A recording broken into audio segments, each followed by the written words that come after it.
DYSP Rajan പണിക്കരുടെ സിരാചക്രങ്ങളിലൂടെ ഒരു മിന്നൽ ചീറിപ്പാഞ്ഞു. കസേരയിൽ നിന്ന് അയാൾ ചാടി എഴുന്നേറ്റ് പുറത്തേക്ക് പോകാനാഞ്ഞു. അടുത്ത നിമിഷം മുറ്റത്ത് ജീപ്പ് സ്റ്റാർട്ട് ചെയ്യുന്നതിന്റെയും വെട്ടിത്തിരിഞ്ഞ് പായുന്നതിന്റെയും ഒച്ച. ഹാഫ് ഡോർ തുറന്ന് പുറത്തേക്ക് കാൽവെച്ച രാജൻ പണിക്കർ അങ്ങനെ തന്നെ നിന്നുപോയി. ആന്റണി സ്കൗണ്ട്രൽ! അയാളുടെ കടപ്പല്ലുകൾ ഞെരിഞ്ഞു. അപകടത്തിന്റെ ഒരു തീമല തനിക്ക് മീതെ തൂങ്ങി നിൽക്കുന്നത് രാജൻ പണിക്കർ മനസ്സിൽ കണ്ടു. റൂമിന് പുറത്തുണ്ടായിരുന്ന പോലീസുകാർ രാജൻ പണിക്കരുടെ മുഖത്തേക്കും ജീപ്പ് പോയ ഭാഗത്തേക്കും മാറി മാറി നോക്കി. സർ, ഒരു പോലീസുകാരൻ എന്തോ ചോദിക്കാനാഞ്ഞു. നടുക്കത്തിൽ നിന്നവണ്ണം രാജൻ പണിക്കർ അയാളെ തുറച്ചു നോക്കി. പിന്നെ കാൽ പിൻവലിച്ച് ഹാഫ് ഡോറിലെ പിടിവിട്ടു. കോൺസ്റ്റബിളിന്റെ മുഖത്തടിക്കുന്നത് പോലെ ഒച്ചയിൽ ഡോർ അടഞ്ഞു.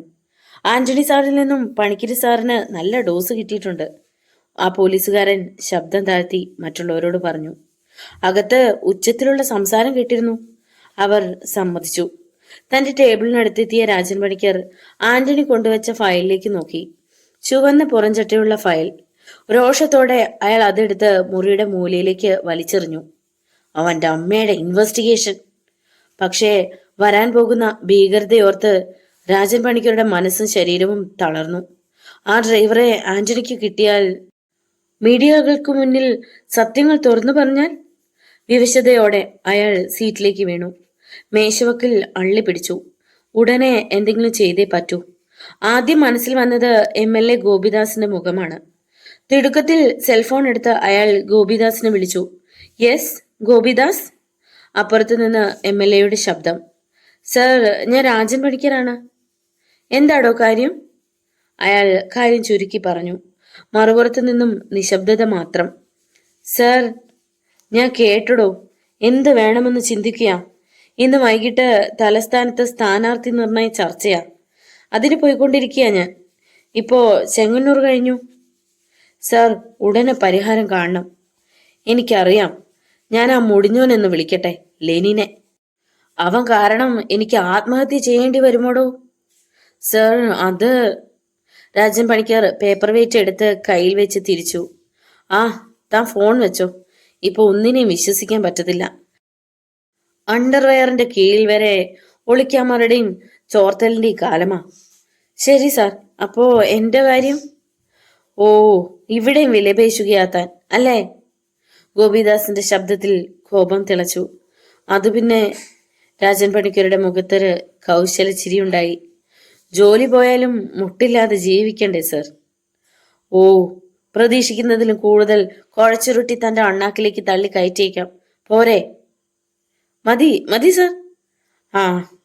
അപ്പുറത്ത് ഫോൺ കട്ട് ചെയ്തപ്പോൾ രാജൻ പണിക്കരുടെ പേടിയും തളർച്ചയും മാറി. ഒരു പാട്ട് മൂളിക്കൊണ്ട് രാജൻ പണിക്കർ സിഗരറ്റ് പാക്കറ്റ് എടുത്തു. അതിൽ നിന്നൊരു സിഗരറ്റ് വലിച്ചൂരി ചുണ്ടിൽ വെച്ചിട്ട് നോക്കുമ്പോൾ ലൈറ്റർ കണ്ടില്ല. അയാൾ ബസർ അമർത്തി. ഹാഫ് ഡോർ പാതി തുറന്ന് ഒരു പോലീസുകാരൻ അകത്തേക്ക് തലനീട്ടി. കാര്യം മനസ്സിലായപ്പോൾ അയാൾ അകത്തേക്ക് വന്ന് തന്റെ പോക്കറ്റിൽ നിന്നും ലൈറ്റർ എടുത്ത് സിഗരറ്റിന് തീ പിടിപ്പിച്ചു കൊടുത്തു. രാജൻ പണിക്കർ ഒരു കവിൾ പുകയൂതിക്കൊണ്ട് മേശപ്പുറത്തിരുന്ന കമ്പ്യൂട്ടറിന്റെ കീബോർഡിലൂടെ വിരലുകൾ ചലിപ്പിച്ചു. സ്ക്രീനിൽ കാന്തല്ലൂരിലുള്ള ഒരു ഗ്രാൻഡിസ് തോട്ടത്തിന്റെ ചിത്രം തെളിഞ്ഞു. അപ്പോൾ രാമൻകോവിൽ ഭാഗത്ത് ഗ്രാൻഡിസ് തോട്ടത്തിന് നടുവിലെ ചെറിയ പാറക്കൂട്ടങ്ങൾക്കിടയിൽ ഉണ്ടായിരുന്നു ടിപ്പർ ഡ്രൈവർ ശെൽവം. ഏതു നിമിഷവും താഴെ വീഴത്തക്ക രീതിയിൽ ഇരിക്കുന്ന പാറക്കൂട്ടങ്ങളായിരുന്നു അവ. ആരോ കെണിയൊരുക്കി വച്ചിരിക്കുന്നത് പോലെ. അതിനിടയിൽ ഇരിക്കാനും കിടക്കാനുമുള്ള സ്ഥലമുണ്ട്. മഴയായാലും വെയിലായാലും എത്ര കാലം വേണമെങ്കിലും അവിടെ സുഖമായി കഴിയാം. കാഴ്ചയിലും ജന്മം കൊണ്ടും തമിഴനാണെങ്കിലും കഴിഞ്ഞ 10-15 വർഷമായി ശെൽവം മറയൂരാണ്. വെട്ടിയിറക്കാറായ ഗ്രാൻഡിസ് മരങ്ങളുടെ ഇലകൾക്കിടയിലൂടെ വെയിൽ അങ്ങിങ്ങായി ചിതറിക്കിടക്കുന്നത് ശെൽവം കണ്ടു. കുറച്ചുനാൾ ഇവിടെ കഴിയാനാ ലെനിൻ മുതലാളി പറഞ്ഞിരിക്കുന്നത്. ഒരു പാറക്കല്ലിന് മീതെ തലയുയർത്തി നീണ്ടുകിടക്കുകയായിരുന്നു ശെൽവം. പാമ്പാറിലെ പാറക്കെട്ടുകളിൽ തട്ടി വെള്ളം ഒഴുകുന്നതിന്റെ നേർത്ത മുഴക്കം കേൾക്കാം. പെട്ടെന്ന് മയിൽ ചിലയ്ക്കുന്നത് പോലെ ഒരു ശബ്ദം. ശെൽവം തല ഉയർത്തി. പിന്നെ വായിലേക്ക് വിരൽ കടത്തി അതേപോലെ ഒരു ശബ്ദം തിരികെയും നൽകി. അനന്തരം പാറയുടെ വിള്ളലിൽ നിന്നും പുറത്തേക്ക് വന്ന് താഴേക്ക് നോക്കി. പർവ്വതാരോഹരെ പോലെ താഴെ നിന്ന് രണ്ടുപേർ ആയാസപ്പെട്ട് കയറി വരുന്നത് അയാൾ കണ്ടു. അവരുടെ ചുമലിൽ രണ്ട് ഭാണ്ഡങ്ങൾ ഉണ്ടായിരുന്നു. അത് കണ്ടപ്പോൾ ശെൽവത്തിന്റെ കുഴിഞ്ഞ കണ്ണുകളിൽ ഒരു തിളക്കമുണ്ടായി. 10 മിനിറ്റോളം എടുത്തു അവർ പാറക്കൂട്ടത്തിനടുത്തെത്താൻ. കണ്ടെയ്നർ സാബുവും ഒരു കൂട്ടാളിയുമായിരുന്നു അത്. അവരെ നോക്കി ശെൽവം കഞ്ചാവുകാർ പറ്റിയ പല്ലുകൾ കാട്ടി ചിരിച്ചു. ആ മതി മതി, നീ കൂടുതൽ അണ്ണാക്ക് തുറക്കണ്ട. കിതപ്പോടെ ഒരു പാറയിൽ ഇരിക്കുന്നതിനിടയിൽ സാബു കൈ ഉയർത്തി. ശെൽവം അപ്പോഴും ചിരിച്ചു. സാബുവിന്റെ കൂട്ടാളി ശെൽവത്തെ അടിമുടി നോക്കി. മുഷിഞ്ഞ മുണ്ടും ഉടുപ്പും, പാറിപ്പറക്കുന്ന ചെമ്പൻ തലമുടി. ഈ ജന്തു കുളിക്കത്തും നനയ്ക്കത്തും പല്ല് തേക്കത്തും ഒന്നുമില്ലേ സാബു? സാബു തോളിലെ ഭാണ്ഡം താഴെ വെച്ചു. ശെൽവത്തെ സംബന്ധിച്ച് പറഞ്ഞാൽ കുളിയും ജപവും ഒന്നുമല്ല പ്രധാനം. തിന്നണം, കുടിക്കണം, കിടന്നുറങ്ങണം, അത്ര തന്നെ. എഴുന്നേറ്റ് റോഡിലേക്ക് ഇറങ്ങിയാൽ പിറ്റേന്ന് ആരുടെയെങ്കിലും മരണവാർത്ത കേൾക്കാം. വണ്ടി ഇടിച്ച് ചത്തെന്ന്. അല്ലടാ ശെൽവ? ശെൽവം സന്തോഷത്തോടെ തലയാട്ടി. സാബു തന്റെ കൂട്ടാളിയെ നോക്കി തുടർന്നു. കേട്ടോ പരമുവേ? പറഞ്ഞു. കത്രിക പരമുവും ഭാണ്ഡം താഴെ വെച്ചിട്ട് ഒരു പാറയിൽ ചാരി കാലുകൾ നീട്ടിവെച്ചിരുന്നു. 15-ാം വയസ്സിൽ മധുരയിലെത്തിയ ഒരു ടൂറിസ്റ്റ് കാറിൽ ഉണ്ടായിരുന്നവരെ മുഴുവൻ ചുറ്റിയെ കടിച്ച് കൊന്നിട്ട് കാറുമായി കേരളത്തിലേക്ക് കടന്നവനാണ് ഈ ശെൽവം എന്ന പറഞ്ഞു കേട്ടിട്ടുള്ളത്. പിന്നെ 4-5 വർഷം മുമ്പാ നമ്മുടെ ലെനിൻ മുതലാളിയുടെ കൂടെ കൂടിയത്. അതും ശരിയാണെന്ന ഭാവത്തിൽ ശെൽവൻ ചിരിച്ചു. പച്ചക്കഞ്ചാവും കരിമ്പിന്നീര് മാറ്റിയെടുത്ത ചാരായവും പിന്നെ മയിലിന്റെ ഇറച്ചി ചുട്ടതുമാ ഇവന്റെ ആഹാരം, അല്ലടാ ശെൽവം? ആന്നേ. ശെൽവം തലയാട്ടി. മയിലിറച്ചിയോ? കത്രിക പരമു അത് വിശ്വസിക്കാനാവാത്തതുപോലെ തിരക്കി. അതിനു മാത്രം മയിലിന് എവിടെ പോവും? കണ്ടെയ്നർ സാബു ഒരു സിഗരറ്റ് കത്തിക്കാനുള്ള നേരം എടുത്തിട്ട് തുടർന്നു. നമ്മുടെ ചമ്പക്കാട് ഭാഗത്ത് മയിലുകൾ ധാരാളം ഉണ്ടല്ലോ. അവിടെ പോയി പെൺമയിലുകളെ ഓടിച്ചിട്ട് പിടിച്ച് ചാക്കിനുള്ളിലാക്കിയിട്ടിങ്ങ് പോരും. അതല്ലെങ്കിൽ ചെറിയൊരു പാമ്പിനെയോ അരണയെയോ മറ്റോ ചൂണ്ടയിൽ കോർത്ത് മീനിടുന്ന പോലെ ഇടും. മയിൽ ഇരയെ കൊത്തി വിഴുങ്ങിക്കഴിഞ്ഞാൽ കുശാൽ. കത്രിക പരമുവിന് ഇപ്പോൾ ശെൽവത്തിനോട് ഒരാരാധനയാണ് തോന്നിയത്. അണ്ണാനെ പോലെ മരത്തിലൂടെ ചാടുവൻ. പറഞ്ഞിട്ട് താൻ കൊണ്ടുവന്ന ഭാണ്ഡം ശെൽവത്തിന് മുന്നിലേക്ക് നീക്കി വെച്ചു സാബു. തറയിൽ ചമ്രം പടിഞ്ഞിരുന്ന് ആർത്തിയോടെ ശെൽവം അത് തുറന്നു. അതിനുള്ളിൽ നിന്ന് 2 കുപ്പി വാറ്റുചാരായം എടുത്തു. നമ്മുടെ മൂർത്തിയണ്ണന്റെ സ്വന്തം വീട് അത്. കരിമ്പിന്നീർ മാറ്റിയെടുത്ത ചാരായം. ശെൽവം ഒരു കുപ്പി ഉയർത്തി.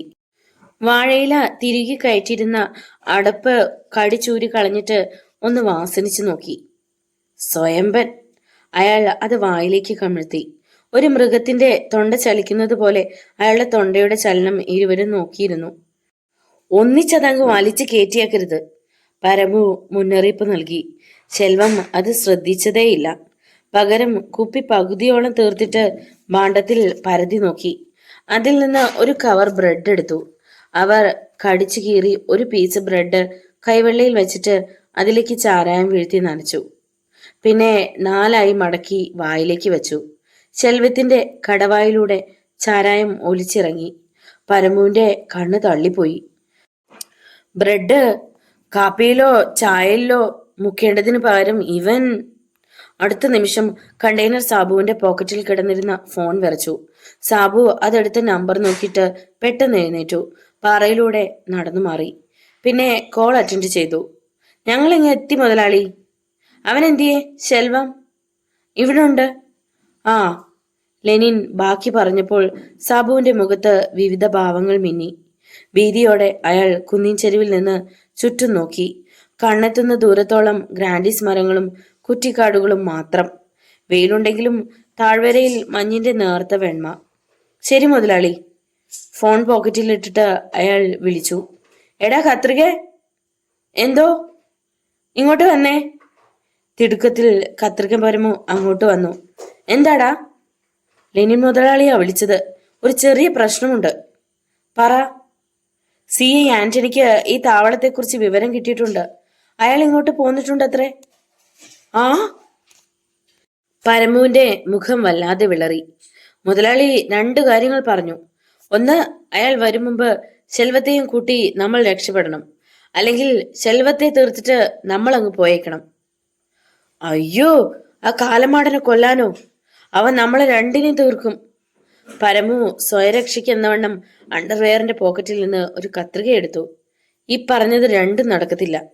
പെട്ടെന്ന് പാറയുടെ മറവിൽ നിന്നൊരു ശബ്ദം. അവർ ഞെട്ടിത്തിരിഞ്ഞു.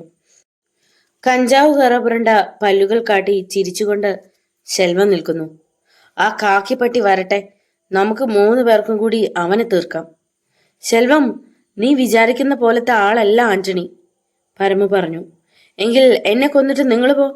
എന്നാലും ഞാനില്ല നിങ്ങളുടെ കൂടെ വരാൻ. കണ്ടെയ്നർ സാബുവും പരമവും വെട്ടിലായി. ശെൽവം കുടിച്ചു തീർന്ന ചാരായക്കുപ്പി പാറയിൽ അടിച്ചു പൊട്ടിച്ചു. ചൂടുഭാഗം ചിതറിപ്പോയ അതിന്റെ മുന കൂർത്തു നിന്നു. ശെൽവം അത് മുന്നോട്ട് നീട്ടി. ഒരു പോലീസ് പടയുടെ കഴുത്ത് കണ്ടിക്കാൻ പോലും എനിക്കിത് മതി. പെട്ടെന്ന് പാറയ്ക്ക് മീതെ നിന്ന് ഒരു ശബ്ദം. അവർ മേലേക്ക് നോക്കി. തേങ്ങയോളം വലിപ്പമുള്ള ഒരു കല്ല് പാറയിൽ തട്ടി തട്ടി താഴേക്ക് വരുന്നു. അപകടം! അവർ തെന്നിമാറി. മൂവരുടെയും നെറ്റി ചുളിഞ്ഞു. ഞൊടിയിടയിൽ ഒരു കുരങ്ങിനെ പോലെ ശെൽവം പാറകളിൽ ചാടി ചാടി മുകളിലേക്ക് പോയി. ഒന്നും കണ്ടില്ല. മൂക്കിടർത്തി ചുറ്റും മണത്തു. പിന്നെ മുകളിലേക്ക് പോയതുപോലെ താഴേക്ക് വന്നു. ചുമ്മാ നമ്മളെ പേടിപ്പിക്കാൻ കല്ല് വന്നതാ, നിങ്ങൾ വാ. എന്നിട്ടും സംശയം തീരാതെ ഇടയ്ക്കിടെ മുകളിലേക്ക് നോക്കിക്കൊണ്ടാണ് സാബുവും പരമവും പഴയ സ്ഥാനത്തേക്ക് നടന്നത്. അടുത്ത നിമിഷം അടർന്നു വീഴുന്നത് പോലെ എന്തോ ഒന്ന് താഴേക്ക് വരുന്നത് പരമു കണ്ടു. സാബു! പരമുവിന്റെ വിളി പൂർണ്ണമായില്ല. അതിനു മുമ്പ് ഒരു ചവിട്ടേറ്റ് പരമു പാറയിൽ നിന്ന് തോട്ടത്തിലേക്ക് മറിഞ്ഞു. സാബു തിരിഞ്ഞു നോക്കുമ്പോ താഴേക്ക് ഉരുണ്ടുപോകുന്ന പരമുവിനെയാണ് കണ്ടത്. പരമു ഒരു കുറ്റിച്ചെടിയിൽ പിടിച്ചു. പെട്ടെന്ന് കാൽ മടക്കി ഒരടി കണ്ടെയ്നർ സാബുവിനും ഏറ്റു. അയ്യോ! അയാൾ പാറയിലേക്ക് വീണു. ശെൽവം തിരിഞ്ഞു നോക്കിയതുപോലുമില്ല. തറയിൽ കിടന്നുകൊണ്ട് സാബു കണ്ടു ഒരു കയറിൽ നിന്ന് പാറയിലേക്ക് തൂങ്ങിയിറങ്ങുന്ന കാക്കിധാരിയെ. CI ആന്റണി. കയറിലെ പിടിവിട്ട് ആന്റണി നേരെ നിന്നു. ശെൽവം! സാബു പേടിയോടെ വിളിച്ചു. അപ്പോഴും അയാൾ തിരിഞ്ഞു നോക്കിയില്ല. ഒറ്റ കുതിപ്പിൽ ആന്റണി അയാൾക്ക് തൊട്ടു പിന്നിലെത്തി. എടാ പാണ്ടിക്കഴുകേറി, ഇവിടെ ഇരുന്നാൽ നിന്നെ ഞാൻ കണ്ടുപിടിക്കില്ലെന്ന് കരുതിയോടാ. ആന്റണി അയാളെ പിടിക്കാൻ ഭാവിച്ചതും അയാൾ വീശി തിരിഞ്ഞു. പൊട്ടിയ കുപ്പിയുടെ കൂർത്ത അഗ്രം ഒരു ഐസ് പാളി പോലെ ആന്റണി കണ്ടു. അയാൾ അരയ്ക്ക് മേൽഭാഗം പെട്ടെന്ന് പിൻവലിച്ചു. തന്റെ താടിക്കിടയിലൂടെ ഒരു കാറ്റ് ചീറിപ്പോയത് ആന്റണി അറിഞ്ഞു. അടുത്ത നിമിഷം ആന്റണി നേരെയായി ആ കൈയിൽ കടന്നു പിടിച്ചു. ആ സെക്കൻഡിൽ അയാൾ അറിഞ്ഞു, മുന്നിൽ നിൽക്കുന്നത് മനുഷ്യരൂപം പൂണ്ട ഒരു ജല്ലിക്കെട്ട് കാളയാണ്. സൂക്ഷിക്കണം. ആന്റണി ശെൽവത്തിന്റെ കഴുത്തിൽ ഒരു കൈ ചുറ്റി മുറുക്കി. കുപ്പി പിടിച്ചിരുന്ന കൈയിലെ പിടിവിട്ടുമില്ല. ഞൊടിയിടയിൽ ശെൽവം മുന്നോട്ട് കുനിഞ്ഞ് ആന്റണിയെ മലർത്തിയടിച്ചു. ആ! ആന്റണിയിൽ നിന്നും വേദനയുടെ ഒരു രോദനം പുറത്തു വന്നു. പക്ഷെ അയാൾ അപ്പോഴും ശെൽവത്തിന്റെ കയ്യിൽ പിടിമുറുക്കി. അല്ലെങ്കിൽ തന്റെ കഴുത്തിന് കുറുകെ അയാൾ കുപ്പിമുറി കൊണ്ട് പൂളിക്കളയുമെന്ന് ആന്റണിക്ക് അറിയാമായിരുന്നു. ശെൽവം ഒരു കുരങ്ങനെ പോലെ ആന്റണിയുടെ നെഞ്ചിലേക്ക് ചാടി. വീണുകിടക്കുന്ന തടിപ്പുറത്തിരിക്കുന്നത് പോലെ കാലുകൾ ഇടതുവശത്തേക്കും ഇട്ടിരുന്നു. പിന്നെ ഇടം കൈ നീട്ടി ആന്റണിയുടെ കഴുത്തിൽ കുത്തിപ്പിടിച്ചു.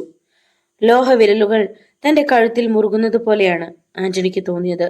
അയാളുടെ കഴുത്തിലെ ഞരമ്പുകളിൽ രക്തം തള്ളി വന്നു. കണ്ണുകൾ തുറച്ചു തുടങ്ങി. ഒരു കൈകൊണ്ട് തന്റെ കഴുത്തിലെ പിടിപിടിക്കാനുള്ള ശ്രമം പാഴായി.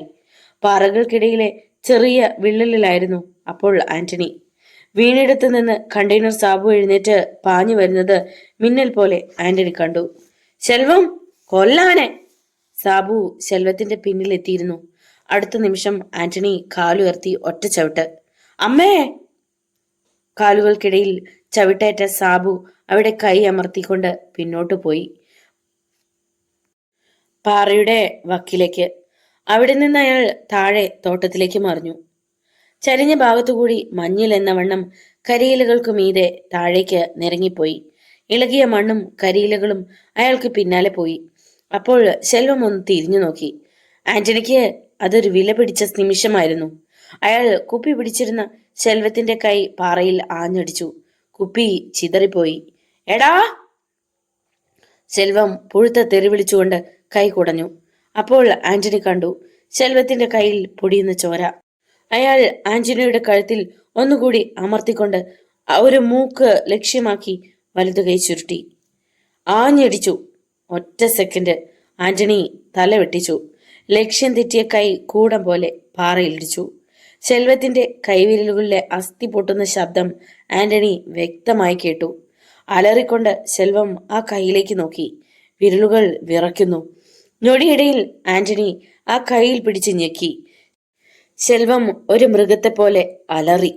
അയാളുടെ ചെമ്പൻ തല നൂലുപോലെ എഴുന്നു. ആന്റണി ഒറ്റ തിരിക്കൽ. അയാളുടെ കഴുത്തിലെ പിടിവിട്ടു. ശെൽവം ഒരു വശത്തേക്ക് മറിഞ്ഞു.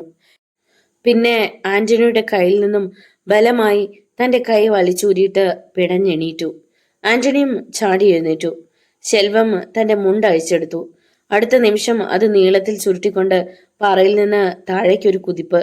ആന്റണി നോക്കുമ്പോൾ മിന്നൽ പോലെ ഒരു മുണ്ട് ഒരു ഗ്രാൻഡിസ് വൃക്ഷത്തിന്റെ തടിയിൽ ചുറ്റിയിരിക്കുന്നു. മുണ്ടിന്റെ രണ്ട് അഗ്രങ്ങളിലും പിടിച്ച് ചാട്ടുകളുടെ വേഗത്തിൽ വൃക്ഷച്ചുവട്ടിലേക്ക് പായുന്നു. ശിഖരങ്ങളില്ലാത്ത ഗ്രാൻഡിസ് വൃക്ഷത്തിന്റെ ഇളകി നിന്നിരുന്ന തൊലി അയാളുടെ കാൽക്കീഴിൽ ചിതറിപ്പോയിക്കൊണ്ടിരുന്നു. പെട്ടെന്ന് ആന്റണി റിവോൾവർ വലിച്ചെടുത്തു. പക്ഷേ നിറയൊഴിക്കാൻ കഴിയും മുമ്പ് അയാൾ അമ്പരപ്പിക്കുന്ന മറ്റൊരു കാഴ്ചയാണ് കണ്ടത്. സ്റ്റോപ്പ്! സി ആന്റണി റിവോൾവർ ചൂണ്ടി അലറി. പക്ഷേ ശെൽവം അത് ചെവിക്കൊണ്ടില്ല. ഗ്രാൻഡിസ് മരത്തിന് ചുവട്ടിലെത്തിയ അയാൾ തന്റെ ഉടുമുണ്ടഴിച്ച് എന്തിലോ തൂക്കിയിടും പോലെ തോന്നി ആന്റണിക്ക്. ആന്റണിയുടെ നെറ്റി ചുളിഞ്ഞു. അനങ്ങരുത്, വെടിവെക്കും ഞാൻ! ആ നിമിഷം കഴുകൻ താഴേക്ക് ഇര പിടിക്കാൻ ഇറങ്ങുന്നത് പോലെ ഗ്രാൻഡിസ് തോട്ടത്തിന് നടുവിലൂടെ ശെൽവം താഴ്വരയിലേക്ക് ഊർന്നിറങ്ങി. ആന്റണി മിഴിച്ചു നിന്നുപോയി. ശെൽവം തൂങ്ങിയിറങ്ങിയ ഗ്രാൻഡിസ് മരത്തിൽ കട്ടിയുള്ള ഒരു കമ്പി കെട്ടിയിരിക്കുന്നത് സൂക്ഷിച്ചു നോക്കിയപ്പോൾ കണ്ടു. അതിന്റെ മറ്റേ അഗ്രം താഴ്വരയിൽ എവിടെയോ ആയിരുന്നു. ആ കമ്പിയിലൂടെ തന്റെ മുണ്ടിൽ തൂങ്ങിയാണ് ശെൽവം താഴേക്ക് പോയത്. കുറ്റിക്കാടുകളെ ഇരുവശത്തേക്കും പിളർത്തി അയാളുടെ ശരീരം മറഞ്ഞു പോകുന്നതും കാടുകൾ വീണ്ടും പഴയ രൂപത്തിലാകുന്നതും അവിശ്വസനീയതയോടെ നോക്കി നിൽക്കാനേ ആന്റണിക്ക് കഴിഞ്ഞുള്ളൂ. കണ്ടെയ്നർ സാബുവും കത്രിക പരമവും ഇതിനിടെ ഓടിപ്പോയിരുന്നു. സർ! പാറയ്ക്ക് മുകളിൽ നിന്നൊരു വിളി. ആന്റണി തല തിരിച്ചു നോക്കി. കോൺസ്റ്റബിൾ പ്രഭാകരനാണ്. അവൻ രക്ഷപ്പെട്ടു പ്രഭാകര, ആന്റണി പറഞ്ഞു. പ്രഭാകരൻ മിണ്ടിയില്ല. ആന്റണി താൻ താഴേക്ക് തൂങ്ങിയിറങ്ങിയ കയറിൽ പിടിച്ചു തന്നെ മുകളിലേക്ക് കയറി ചെന്നു. ശെൽവത്തെക്കുറിച്ച് ഇത്രയൊന്നും ഞാൻ ചിന്തിച്ചില്ല, അതാ പറ്റിപ്പോയത്. അങ്ങനെ പറഞ്ഞെങ്കിലും ഒട്ടും നിരാശയില്ലായിരുന്നു ആന്റണിയുടെ ശബ്ദത്തിൽ. അവൻ വന്ന് വീഴും എൻ്റെ കയ്യിൽ തന്നെ. അവർ കുന്നിന്റെ മറുഭാഗത്തെ ചെരുവിലൂടെ ജീപ്പ് കിടക്കുന്ന ഭാഗത്തേക്ക് നടന്നു. വളക്കൂറുള്ള കറുത്ത മണ്ണിൽ മഞ്ഞിന്റെ വഴുവഴുക്കൽ. പ്രഭാകരൻ പറഞ്ഞു, ഇവിടെയൊക്കെ ഒരു കാലത്ത് നെൽകൃഷി പോലും ഉണ്ടായിരുന്നു സർ. ഈ നശിച്ച മരം വന്നതോടെയാണ് ഒക്കെ പോയത്. പിന്നെ ആ ശിവജി ജയിലിൽ പോയതുകൊണ്ടും. ഞാൻ കേട്ടിട്ടുണ്ട്. ആന്റണി ശ്രദ്ധയോടെ ഒരു കുറ്റിച്ചെടിയിൽ പിടിച്ചുകൊണ്ട് താഴത്തെ വലിയ കല്ലിലേക്ക് ചാടി. നേരം ഉച്ച കഴിഞ്ഞു. തിരുമൂർത്തി മറയൂരിലെ ചന്ദന ബാറിൽ നിന്നിറങ്ങി സുമോയിൽ കയറി. മറുഭാഗത്തുകൂടി ഭഗവതിയപ്പനും വന്നു കയറി. ഡോറുകൾ അടഞ്ഞു. ഭഗവതിയപ്പൻ തന്റെ കയ്യിലിരുന്ന വലിയ പൊതികൾ പിൻസീറ്റിലേക്ക് വെച്ചിട്ട് ഷർട്ടിന്റെ കോളർ ഒന്ന് ഇളക്കിയിട്ടു. ഉച്ചയ്ക്ക് കുടിച്ചിട്ടായിരിക്കും, ഭയങ്കര ചൂട്. തിരുമൂർത്തി സുമോയുടെ പവർ വിൻഡോസ് ഉയർത്തി. പിന്നെ AC ഓൺ ചെയ്തുകൊണ്ട് വാഹനം മുന്നോട്ടെടുത്തു. മെയിൻ റോഡിലൂടെ ഒരു ലോറി ചീറിപ്പാഞ്ഞുപോയി. അവരെല്ലാം അവിടെ കാണുമല്ലോ അല്ലേ? മൂർത്തി ഭഗവതിയപ്പന്റെ നേരെ തിരിഞ്ഞു. പിന്നെ അരമണിക്കൂറായിട്ട് അവിടെ ഉണ്ട്. സുമോ ചിന്നാർ റോഡിലെ വളവുകൾ വെട്ടിത്തിരിഞ്ഞു പാഞ്ഞു. ആലാംപെട്ടി ഔട്ട് പോസ്റ്റ് പിന്നിട്ട് പാമ്പാർ കോളനിയിലേക്ക് തിരിയുന്ന ഭാഗത്ത് മൂർത്തി സ്ലോ ചെയ്തു. ഇനി വലത്തേക്ക് നടപ്പാതയോ റോഡോ എന്ന് തീർത്ത് പറയാനാവാത്ത ഒരു പാത. താഴേക്ക്, വനത്തിനുള്ളിലേക്ക്. സുമോ ചരിഞ്ഞ് അവിടേക്ക് ഇറങ്ങി ആടിക്കുലുങ്ങി പോയിക്കൊണ്ടിരുന്നു. വാഹനത്തിന്റെ ശബ്ദമല്ലാതെ മറ്റൊന്നും കേൾക്കാനില്ല. പിന്നിൽ പൊടി ഇളകി പറന്നു. ശോഷിച്ച കാട്ടുചോലയ്ക്കരികിൽ ഒരു വലിയ മരം. അതിന്റെ ചുവട്ടിൽ മിനുസമുള്ള വലിയ കല്ലുകൾ. പ്ലാസ്റ്റിക് കവറുകളും ഗ്ലാസുകളും കുപ്പികളും ഒക്കെ അവിടെ ചിതറിക്കിടക്കുന്നു. വാഹനത്തിന്റെ ശബ്ദം കേട്ട് മരത്തിന് പിന്നിൽ നിന്ന് ചിലർ എത്തി നോക്കി. പിന്നെ മറവിൽ നിന്നും പുറത്തു വന്നു 6 പേർ. മറയൂർ ബസ് സ്റ്റാൻഡിൽ ഭഗവതിയപ്പനോട് ഏറെ കൂറുള്ള ഡ്രൈവർമാർ. അവർക്കരികിൽ സുമോ നിന്നു. എന്താ മൂർത്തിയണ്ണ, ഈ സ്ഥലം തന്നെ മതിയെന്ന് തീരുമാനിച്ചോ? ഡോർ തുറക്കുന്നതിനിടയിൽ ഭഗവതിയപ്പൻ തിരക്കി. മണ്ണാരപ്പെട്ടിയിലോ പരിസരത്തോ വെച്ച് നമ്മൾ ഈ പകൽ നേരത്ത് കൂടിയാൽ വാച്ച് ചെയ്യാൻ ആളുണ്ടാവും. ആ CI ആന്റണിയെ സൂക്ഷിച്ചേ പറ്റൂ.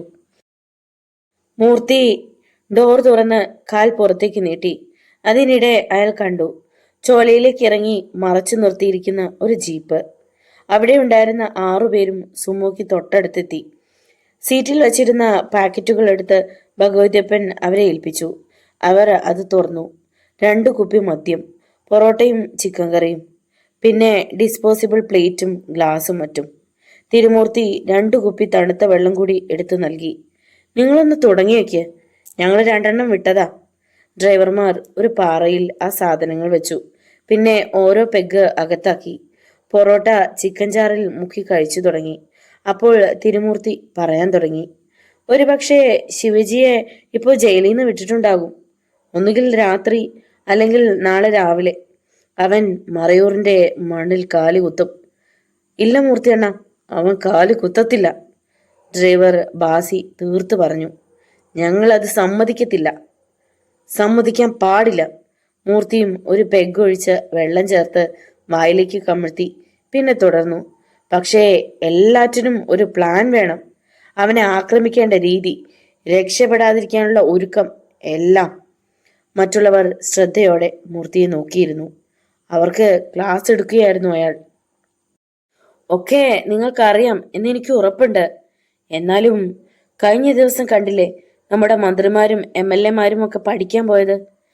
അവർക്ക് കാര്യങ്ങൾ അറിയാഞ്ഞിട്ടല്ലല്ലോ, എങ്കിലും ഒരിക്കൽ കൂടി അറിയണം എല്ലാം, പിഴവ് പറ്റാതിരിക്കാൻ. മൂർത്തി വിശദീകരിച്ചുകൊണ്ടിരുന്നു. ഭഗവതിയോട് എതിർപ്പുള്ളവരും കാണുമല്ലോ മണ്ണാരപ്പെട്ടിയിൽ.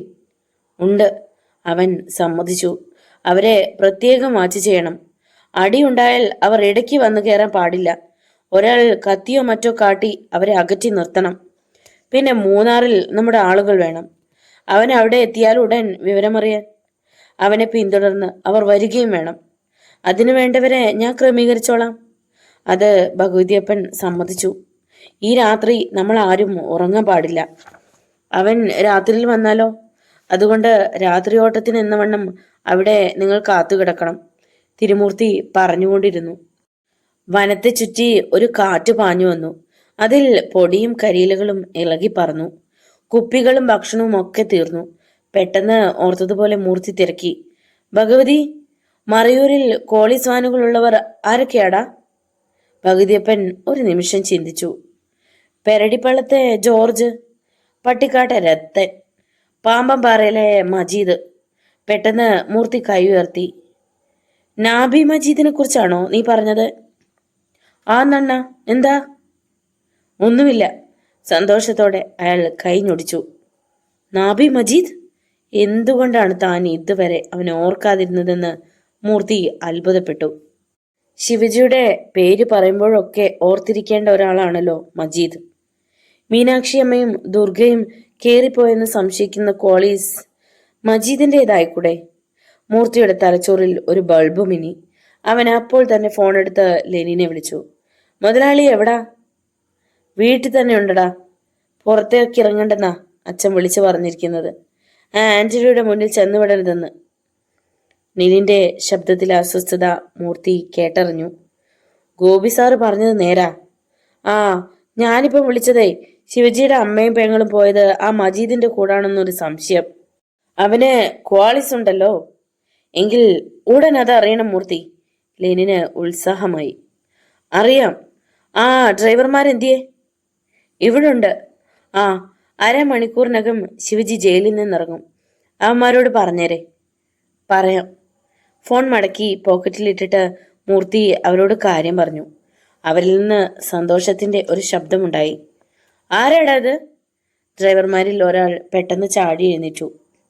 അയാൾ നോക്കിയ ഭാഗത്തേക്ക് മറ്റുള്ളവരും നോക്കി. മാനിന്റെ വേഗത്തിൽ ഒരു കറുത്ത രൂപം കുതിച്ച് പാഞ്ഞു പോകുന്നു. പിന്നാലെ പോയിട്ട് കാര്യമില്ലെന്ന് അവർക്ക് മനസ്സിലായി. ആരായിരിക്കും അത്? ബാസി സ്വയം ചോദിച്ചു. എന്റെ ബലമായ സംശയം നമ്മൾ പറഞ്ഞതൊക്കെ അവൻ ശ്രദ്ധിക്കുകയായിരുന്നെന്നാ മറ്റൊരാൾ പറഞ്ഞു. അത് ശരിയാണെന്ന് തിരുമൂർത്തിക്കും തോന്നി. ഇനി എന്തായാലും അധിക നേരം നമ്മളിവിടെ നിൽക്കണ്ട, മൂർത്തി പറഞ്ഞു. പാമ്പാർ കോളനിക്കാർക്ക് ഇവിടെ ഇരുന്ന് മദ്യപിക്കുന്നതിനോട് പകയുണ്ട്. അവറ്റകളെല്ലാം കൂടി ഇളകി വന്നാൽ സംഗതി പുലുവാലാകും. അത് ശരിയാണെന്ന് മറ്റുള്ളവർക്കും തോന്നി. ഇവിടെ ഇരുന്ന് മദ്യപിച്ചവരെ കോളനിക്കാർ മരത്തിൽ കെട്ടിയിട്ടിട്ടുണ്ട്. വണ്ടിയുടെ ടയറുകളിലെ കാറ്റയച്ചു വിട്ടിട്ടുമുണ്ട്. മൂർത്തിയണ്ണ, ഞാൻ എന്നാ ഇവരുടെ കൂടെ വന്നോളാം, ഭഗവതിയപ്പൻ പറഞ്ഞു. ശരിയടാ. തിരുമൂർത്തി ക്വാളീസിൽ കയറി മരത്തിന് ചോട്ടിലിട്ടിട്ട് അത് തിരിച്ചു. മുന്നോട്ടെടുക്കുമ്പോൾ പിൻ ടയറുകളുടെ അടിയിൽ നിന്നും മണ്ണും ചരളും പിന്നോട്ട് തെറിച്ചു. അപ്പോൾ മൂർത്തിയുടെ മനസ്സിൽ അവനായിരുന്നു, നാബി മജീദ്, ശിവജിയുടെ വലങ്കൈ. കാട്ടിൽ ചന്ദനത്തടി വെട്ടാൻ ആരെങ്കിലും കയറിയാൽ മജീദാണ് ശിവജിയെ വിവരമറിയിച്ചിരുന്നത്. പാമ്പമ്പാറയിൽ അതിനായി ഒരു ചെറിയ സൈന്യം തന്നെ ഉണ്ടായിരുന്നു മജീദിന്. ഏത് ശക്തന്റെയും നാഭിയിൽ മുട്ടുകാൽ പ്രയോഗം നടത്താൻ മജീദിനുള്ള കഴിവും വേഗതയും ഈ മറയൂരിൽ ആർക്കുമില്ലെന്ന് മൂർത്തി ഓർത്തു. അങ്ങനെയാണ് നാബി മജീദ് എന്ന പേര് വന്നത് തന്നെ. മെയിൻ റോഡിൽ കയറിയതും മൂർത്തി സുമോ ഇടത്തേക്ക് വെട്ടിച്ചു. വളവ് തിരിഞ്ഞു വന്ന ഒരു തമിഴ്നാട് ടൂറിസ്റ്റ് ബസ് സുമോയെ ഉരസി എന്നവണ്ണം കടന്നുപോയി. മൂർത്തി തല പുറത്തേക്ക് നീട്ടി ഒരു തെറി വിളിച്ചു. അപ്പോഴേക്കും ബസിന്റെ പിൻഭാഗം അപ്പുറത്തെ വളവിൽ മറിഞ്ഞിരുന്നു. സന്ധ്യ കഴിഞ്ഞു. ചുറ്റും വെളുത്തുള്ളിത്തോട്ടമുള്ള നിരപ്പായ ഒരു പുരയിടത്തിന് നടുവിലായിരുന്നു നാബി മജീദിന്റെ വീട്. തോട്ടത്തിന്റെ കാവൽക്കാരെ പോലെ അതിരിൽ നിൽക്കുന്ന സിൽവർ റോക്ക് എന്ന ചൗക്കമരങ്ങൾ. ഇരുളിൽ ആകാശത്തിന് താഴെ ചെകുത്താന്റെ തല പോലെ തോന്നിച്ചു ആ മരത്തലപ്പുകൾ. ശബ്ദം കുറച്ചു വന്ന ഒരു വാഹനം വെളുത്തുള്ളിത്തോട്ടത്തിന് അപ്പുറം നിന്നു. അതിൽ നിന്ന് ഇരുൾക്കട്ടകൾ പോലെ തോന്നിക്കുന്ന ചിലർ ഇറങ്ങി. തോട്ടത്തിന് ചുറ്റും കമ്പുപാകിയ വേലിയായിരുന്നു. അവർ ആ വേലിക്കിടയിലൂടെ നുഴന്ന് തോട്ടത്തിലേക്ക് ഇറങ്ങി. മഞ്ഞ് പരന്നു തുടങ്ങിയിരുന്നു. തോട്ടത്തിൽ പതിയിരുന്നു കൊണ്ട് അവർ മജീദിന്റെ വീടിന് നേർക്ക് നോക്കി. സാമാന്യം നല്ല വീടാണ്. പുറത്ത് തെളിഞ്ഞു നിൽക്കുന്ന ഹാലോജൻ ബൾബുകൾ കെട്ടി മഞ്ഞിനുള്ളിൽ വെളുത്ത പ്രകാശം ചുരുത്തുന്നത് പോലെ തോന്നി. മജീദിനെ അറിയാമല്ലോ, ഒരിക്കലും അവന്റെ മുന്നിൽ പെട്ടുകൂടാ. കൂട്ടത്തിൽ നേതാവെന്ന് തോന്നിക്കുന്നയാൾ മുന്നറിയിപ്പ് നൽകി. നമുക്കറിയേണ്ടത് മീനാക്ഷിയമ്മയും ദുർഗയും അവിടെ ഉണ്ടോ എന്ന് മാത്രമാണ്. ഉണ്ടെങ്കിൽ ഒരാൾ തിരക്കി, അത് അപ്പോൾ തീരുമാനിക്കും. പൂത്തു തുടങ്ങിയ വെളുത്തുള്ളി തലപ്പുകൾക്ക് മീതെ കൂടി അവർ പതുക്കെ വീടിനടുത്തേക്ക് നീങ്ങി. ഉള്ളിയുടെ ഇലയൊടിഞ്ഞപ്പോൾ കടുത്ത ഗന്ധം. അപ്പോൾ വീടിനുള്ളിൽ TV കാണുകയായിരുന്നു മജീദും ഉമ്മയും ബാപ്പായും. ഒരു മൂലയിൽ മജീദിന്റെ പെങ്ങൾ സുഹറയും അവർക്കരികിൽ മീനാക്ഷിയമ്മയും ദുർഗയും ഇരിപ്പുണ്ട്. ചെല്ലനും. ചേച്ചിയുടെ പേടിയൊക്കെ മാറിയോ? സുഹറ ഇടം കണ്ണിട്ട് ദുർഗയെ നോക്കി. അവൾ പുഞ്ചിരിക്കുക മാത്രം ചെയ്തു. വാസ്തവത്തിൽ ഇവിടെ എത്തുന്നത് വരെ പേടിയായിരുന്നുവെന്ന് അവൾ ഓർത്തു. ഇവിടെ എത്തിയപ്പോൾ മാത്രമാണ് തങ്ങളെ കൂട്ടിക്കൊണ്ടു പോകുന്നത് മജീദയ്ക്കാണെന്ന് പോലും അറിയുന്നത്. അതാ ഫ്ലാഷ് ന്യൂസ്. പെട്ടെന്ന് മജീദ് കൈ ചൂണ്ടി. എല്ലാവരും ശ്രദ്ധിച്ചു. സ്ക്രീനിന് താഴ്ഭാഗത്ത് അക്ഷരങ്ങൾ തെളിഞ്ഞു വരുന്നുണ്ടായിരുന്നു. 10 വർഷം പൂർത്തിയായ 15 തടവുകാരെ ജയിലിൽ നിന്നും വിട്ടയച്ചു. ദുർഗ വാർത്ത മനസ്സിൽ വായിച്ചു. പിന്നെ വിട്ടയക്കപ്പെട്ടവരുടെ പേരുകൾ തെളിഞ്ഞു. എല്ലാവരുടെയും നെഞ്ചിടിപ്പേറി. മുകുന്ദൻ, ചെറുപാലം രമേശ്, ശ്രീപ്രകാശ്. അവന്റെ പേര് കാണുന്നില്ലല്ലോടി. മീനാക്ഷിയമ്മയ്ക്ക് നിരാശ തോന്നി തുടങ്ങി. കാണും അമ്മേ, ദുർഗ അവരെ ആശ്വസിപ്പിച്ചു. അടുത്ത നിമിഷം അവർ കണ്ടു ആ പേര്. ശിവജി. അവനെ വിട്ടു, മജീദ് ആഹ്ലാദത്തോടെ വിളിച്ചു പറഞ്ഞു. ദുർഗയ്ക്കും മീനാക്ഷിയമ്മയ്ക്കും ഉണ്ടായ സന്തോഷത്തിന് അതിരില്ലായിരുന്നു. മീനാക്ഷിയമ്മയുടെ കണ്ണു നിറഞ്ഞു. 10 വർഷത്തിന് ശേഷം തന്റെ മകൻ വരുന്നു. മോനെ മജീദ്, മീനാക്ഷിയമ്മ പെട്ടെന്ന് വിളിച്ചു. ടിവിയുടെ വോളിയം കുറച്ചിട്ട് മജീദ് തിരിഞ്ഞു നോക്കി. എന്താമ്മേ? എനിക്ക് നാളെ കെടാനൂർ ദേവീക്ഷേത്രത്തിലൊന്ന് പോകണം. അതൊരു നേർച്ചയാ. നീ കൊണ്ടുപോകുമോ? ഇതെന്ത് ചോദ്യമാ മീനാക്ഷി? മജീദിന്റെ ഉമ്മ ഖദീജ തിരക്കി. അവനോട് അങ്ങോട്ട് കൊണ്ടുപോകാൻ പറഞ്ഞ പോരെ? മീനാക്ഷിയമ്മ തലയാട്ടി. പൊടുന്നനെ ചെല്ലൻ ജനാലയ്ക്ക് നേരെ കൈ ചൂണ്ടി. കള്ളൻ! മജീദും ബാപ്പ ബീരാൻകുട്ടിയും ഒരേ നേരത്താണ് ജനാലക്കിലേക്ക് നോക്കിയത്. മിന്നലിന്റെ വേഗത്തിൽ ആരോ തെന്നിമാറുന്നത് കണ്ടു. ആരാടാത്? മജീദ് ചാടി എണീറ്റ് പുറത്തേക്ക് കുതിച്ചു. പിന്നാലെ ബീരാൻകുട്ടിയും. അവർ കണ്ടു ഉള്ളിത്തോട്ടത്തിലൂടെ പാഞ്ഞു പോകുന്ന നിഴലുകൾ. നിക്കടാ അവിടെ! അവർ പിന്നാലെ ഓടി. എന്നാൽ തോട്ടത്തിനപ്പുറത്തെ റോഡിൽ ഒരു വാഹനം സ്റ്റാർട്ടായി മുന്നോട്ട് നീങ്ങി, വളരെ പതുക്കെ. മജീദേ, വിടരുത് അവന്മാരെ! വീരാൻകുട്ടി കിതപ്പിനിടയിൽ വിളിച്ചു പറഞ്ഞു. അടുത്ത നിമിഷം മജീദ് ഒരു കല്ലെടുത്തു. അത് വാനി നേരെ വലിച്ചെറിഞ്ഞു. ഗ്ലാസിൽ കല്ല് കൊള്ളുന്നതിന്റെ ഒച്ച. അപ്പോഴും വാഹനത്തിന് വേഗത കൂടുന്നില്ല. മജീദും പിന്നാലെ ബാപ്പയും വേലിക്കിടയിലൂടെ റോഡിലേക്ക് ചാടി. മോനെ, സൂക്ഷിക്കണം! ബീരാൻകുട്ടി വീണ്ടും പറഞ്ഞു. നമ്മൾ അടുത്തെത്തുമ്പം ആക്രമിക്കാനാ അവന്മാര് മെല്ലെ പോകുന്നത്. എനിക്ക് മനസ്സിലായി ബാപ്പ. ഞൊടിയിടയിൽ മജീദ് ഒരു കനത്ത വേലിക്കമ്പ് വലിച്ചൊടിച്ചു. ഏതാണ്ട് 10 മീറ്ററോളം മാത്രം മുന്നിലാണ് വാഹനം. നിർത്തടാ വണ്ടി! മജീദ് അലറിക്കൊണ്ട് കാലുകളുടെ വേഗത വർദ്ധിപ്പിച്ചു. അടുത്ത നിമിഷം ചാട്ടുള്ളിയുടെ വേഗത്തിൽ ആ സുമോ പാഞ്ഞുപോയി. മജീദും ബീരാൻകുട്ടിയും അത് നോക്കി നിന്ന് പല്ലിറുമി. ആരായിരുന്നടാ അവര്? ബീരാൻകുട്ടി സംശയത്തോടെ മകന്റെ നേരെ തിരിഞ്ഞു. മീനാക്ഷിയമ്മയും ദുർഗയും തിരഞ്ഞു വന്നവർ തന്നെ. അവര് നമ്മുടെ വീട്ടിൽ കാണുമെന്ന് ലെനിന് സംശയമുണ്ടായി കാണും. ബീരാൻകുട്ടി അമർത്തിയൊന്ന് മൂളി. ജനാലയിലൂടെ ഇരുളിലേക്ക് നോക്കി നിൽക്കുകയായിരുന്നു ഖദീജയും സുഹ്റയും. അവർക്ക് പിന്നിൽ വർദ്ധിച്ച നെഞ്ചിരിപ്പോടെയാണ് മീനാക്ഷിയമ്മയും ദുർഗയും നിന്നത്. അത് ഞങ്ങളെ തേടി വന്നവരാ. ദുർഗ പിറുപിറുക്കുന്നത് മറ്റുള്ളവർ കേട്ടു. ചെല്ലനാണെങ്കിൽ ജനാലയുടെ ഭാഗത്തേക്ക് നോക്കാൻ പോലും ഭയന്ന് മാറി നിൽക്കുകയാണ്. പെട്ടെന്ന് കറണ്ട് പോയി. അയ്യോ! അറിയാതൊരു നിലവിളി ചെല്ലന്റെ തൊണ്ടയിൽ കുരുങ്ങി. എമർജൻസി ലാമ്പ് തെളിയിക്കാനായി ഖദീജ പിന്തിരിഞ്ഞു. പൊടുന്നനെ വാതിൽക്കൽ ടോർച്ചുകൾ മിന്നി. ആരാ? ഖദീജ ഒച്ചയുയർത്തി. അതിന് മറുപടി ഉണ്ടായില്ല. 4-5 പേർ മുറിയിലേക്ക് ഇരച്ചു കയറി വന്നു. ടോർച്ചുകളിലെ വെളിച്ചം അവരുടെ ശരീരങ്ങളിൽ തൊട്ടൊഴിഞ്ഞു. കഴിവേറി മോളെ, നീ ഇവിടെ വന്ന് ഒളിച്ചു കഴിയുമായിരുന്നു അല്ലേ? ഒരാൾ ഒറ്റ കുതിപ്പിൽ ദുർഗയെ കടന്നു പിടിച്ചു. മറ്റൊരാൾ മീനാക്ഷിയമ്മയെയും. ഇരുവരും കുതറി. വിടടാ! പക്ഷേ അവർ പിടിവിട്ടില്ല. ഖദീജയും സുഹറയും അവരെ പിടിപിടിക്കാൻ ശ്രമിച്ചു. സാധിച്ചില്ല. എന്ത് തോന്നിയാസമാടാ ഇത്? അവരെ വിടാൻ! ഖദീജ ഗർജിച്ചു. അടുത്ത നിമിഷം അവരുടെ മുഖമടച്ചൊരടിയായിരുന്നു മറുപടി. ഇക്കാ! സുഹറ അലറിക്കരഞ്ഞു. ആ ശബ്ദം ഉള്ളിത്തോട്ടത്തെ വിറപ്പിച്ചു. പെട്ടെന്നാരോ അവളെ പിടിച്ചു തള്ളി. സുഹറ ഭിത്തിയിൽ ചെന്നിടിച്ചു വീണു. ഞൊടിയിടയിൽ ആ സംഘം ദുർഗയെയും മീനാക്ഷിയമ്മയെയും വലിച്ചഴിച്ചുകൊണ്ട് ഇരുട്ടിലേക്ക് ചാടി. അവരുടെ നിലവിളി ഇരുളിൽ കേട്ടു. നോവലിന്റെ തുടർന്നുള്ള ഭാഗങ്ങൾ കേൾക്കുന്നതിനായി ചാനൽ സബ്സ്ക്രൈബ് ചെയ്യുക. നിങ്ങളുടെ വിലയേറിയ അഭിപ്രായങ്ങളും നിർദ്ദേശങ്ങളും കമന്റ് ബോക്സിൽ അറിയിക്കുക. നന്ദി.